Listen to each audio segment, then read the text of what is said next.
بسم اللہ الرحمن الرحیم۔ السلام علیکم ورحمۃ اللہ وبرکاتہ۔ میری پیاری اسلامی بہنوں، آج کے ہمارے سبق کا عنوان ہے کہ اپنی ماں کو یہ 3 جملے بولنے والی لڑکی جنازے کے وقت کتیا بن گئی۔ اس نے اپنی زندگی کیسے گزاری، اپنی ماں کو کون سے جملے بولے جن کی وجہ سے اس کا چہرہ مسخ کر دیا گیا۔ میری پیاری بہنوں، ایک بار اللہ کی چوکھٹ پر آ جاؤ، صرف ایک بار توبہ کرو، وہ تمہارے لیے بخشش کے دروازے کھول دے گا۔ میرے محمد کا رب بڑا ہی کریم ہے میری پیاری بہنوں، لیکن کبھی بھی اپنے والدین کی آنکھوں میں سے ایک آنسو بھی مت نکالنا۔ جس گھر میں والدین کو دکھ دیے جاتے ہوں، اس گھر میں رہنے والے افراد زندگی خوشی کے ساتھ کیسے گزار سکتے ہیں؟ ہائے نہ ہم رہے دل لگانے کے قابل، نہ دل رہا غم اٹھانے کے قابل، ربا تیرے بندوں نے دیے اتنے غم، چھوڑا نہ ہمیں مسکرانے کے قابل۔ میری پیاری بہنوں، جب والدین روتے ہیں نا تو فرشتوں کو بھی رونا آ جاتا ہے۔ جب کسی انسان کی وجہ سے اس کے والدین بھی روئیں اور فرشتے بھی روئیں تو اللہ تعالیٰ کی طرف سے اس کے نصیب میں پریشانی، مصیبت اور دکھ تکلیف لکھ دی جاتی ہے۔ میری پیاری بہنوں، کبھی بھی کسی کو دکھ مت دینا، کسی بھی انسان کا دل مت دکھانا۔ تو یہاں پر میں تمہیں ایک چھوٹا سا زندگی بدل دینے والا ایک واقعہ سناتی چلوں۔ میری پیاری بہنوں، ایک بوڑھی اماں لاٹھی ٹیکتے ہوئے مولوی صاحب کے پاس گئی، آواز لگائی، مولوی صاحب کوئی تعویذ دو کہ مجھے یہ 3 جملے بھول جائیں۔ جب مجھے یہ 3 جملے یاد آتے ہیں تو میری راتوں کی نیند اڑ جاتی ہے، مجھے سکون نہیں ملتا، خدارا مجھے کوئی ایسا تعویذ دیں کہ مجھے وہ 3 جملے بھلا کر رکھ دے۔ تو مولوی صاحب نے پوچھا، اماں بتا تو صحیح کہ وہ کون سے جملے ہیں؟ تو وہ اماں جو تھی اس نے اپنی آنکھوں سے آنسو صاف کرتے ہوئے کہا کہ مولوی صاحب وہ جملے کسی اور کے نہیں بلکہ میری اولاد کے دیے ہوئے ہیں۔ تو مولوی صاحب نے کہا، اماں ماں کا دل تو بڑا ہی نرم ہوتا ہے، آپ اپنی اولاد کو معاف کر دیں۔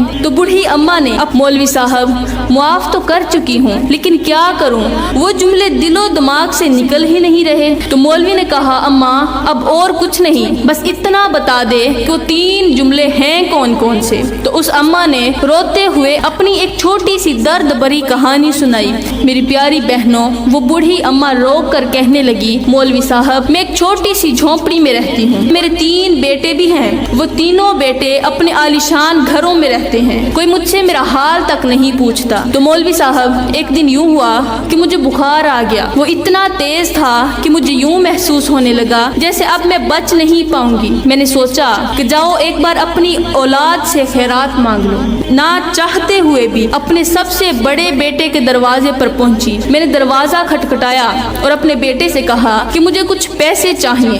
میرے بیٹے نے کہا، اماں تجھے روٹی تو مل رہی ہے، اب تجھے پیسوں کی کیا ضرورت؟ تو میرے بیٹے نے کہا، میری فیملی کے اخراجات بہت زیادہ ہیں لہٰذا میرے پاس تو کچھ نہیں ہے۔ پھر اب دوسرے بیٹے کے دروازے پر جا کر میں نے پیسے مانگے تو میرا بیٹا کہنے لگا، اماں میرے حالات بہت خراب ہیں، پچھلے ہی دنوں میری بیوی بیمار ہوئی تھی تو میں نے اس پر لاکھوں کروڑوں روپے لگا دیے، اب میرے پاس کچھ نہیں۔ اب میں سب سے چھوٹے اور تیسرے بیٹے کے پاس گئی جس سے مجھے ایک چھوٹی سی امید بھی وابستہ تھی کہ یہ بیٹا ضرور میری مدد کرے گا۔